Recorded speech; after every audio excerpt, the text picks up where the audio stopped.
ચાલો જાણીએ આજના સમાચાર। પરમ પૂજ્ય મહંત સ્વામી મહારાજની પ્રેરણાથી દક્ષિણ મધ્ય અમેરિકાના દેશોમાં પૂજ્ય સંતોના વિચરણ દ્વારા ભક્તોએ પ્રાપ્ત કર્યો વિશેષ સત્સંગ લાભ। પૂજ્ય પ્રિય સેવાદાસ સ્વામી અને પૂજ્ય ભક્તિ સ્વરૂપદાસ સ્વામીએ તારીખ 25 નવેમ્બરથી 4 ડિસેમ્બર 2025 દરમિયાન દક્ષિણ મધ્ય અમેરિકા ખંડના 4 દેશોમાં સત્સંગ વિચરણ કર્યું। આ વિચરણથી ત્રિનિદાદ અને ટોબેગો, ચિલી, ગુયાના અને પનામા દેશોમાં વસતા ભક્તો ભાવિકોને સનાતન હિન્દુ ધર્મના સિદ્ધાંતોની વિશેષ દ્રઢતા થઈ અને સત્સંગની નિષ્ઠા દ્વારા સદાચારયુક્ત જીવન જીવવાની પ્રેરણા પ્રાપ્ત થઈ। ગુયાનાના નાણામંત્રી ડૉક્ટર અશાની સિંઘ સાથે ભારતીય હાઈ કમિશનર શ્રી અમિત તેલંગ પણ આ સત્સંગ લાભથી પ્રભાવિત થયા। હિન્દુ ધર્મના શાસ્ત્રોના આધારે પૂજ્ય સંતોએ આપેલા આધ્યાત્મિક માર્ગદર્શનથી આ ચારેય દેશોના સેંકડો ભક્તોએ ધન્યતાનો અનુભવ કર્યો। આણંદ જિલ્લામાં ભાલેજના BAPS સ્વામિનારાયણ મંદિરે તારીખ 18થી 21 ડિસેમ્બર 2025 દરમિયાન ભક્તિભાવપૂર્વક ઉજવાયો મંદિર રજત જયંતિ ઉત્સવ।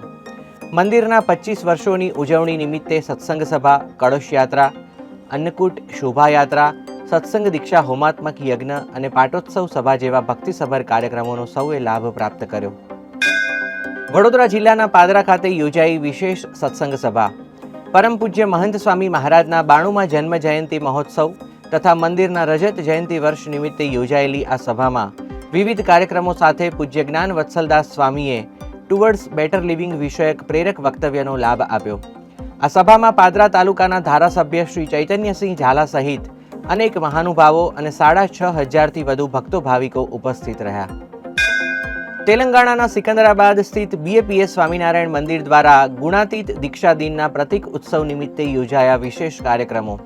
હૈદરાબાદ સ્થિત ઉમિયાધામ ખાતે યોજાયેલા બ્રહ્મોત્સવ અને રમતોત્સવમાં સંતોના પ્રેરક પ્રવચનો અને સ્વામીની વાતો ગ્રંથ પર આધારિત વિવિધ એક્ટિવિટીઝ દ્વારા ભક્તો ભાવિકોએ અક્ષર બ્રહ્મ ગુણાતીતાનંદ સ્વામીના મહિમાનું પાન કર્યું।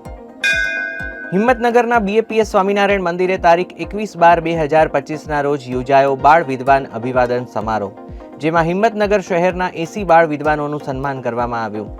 હિંમતનગરના ધારાસભ્ય શ્રી VD ઝાલા સહિત વિવિધ મહાનુભાવોની ઉપસ્થિતિમાં યોજાયેલી આ સભામાં બાળ વિદ્વાનોને સ્મૃતિભેટ આપી બિરદાવવામાં આવ્યા। BAPS સંસ્થાની આવી જ વિવિધ અપડેટ્સ માટે સતત જોડાયેલા રહો BAPS પ્રકાશ એપ સાથે।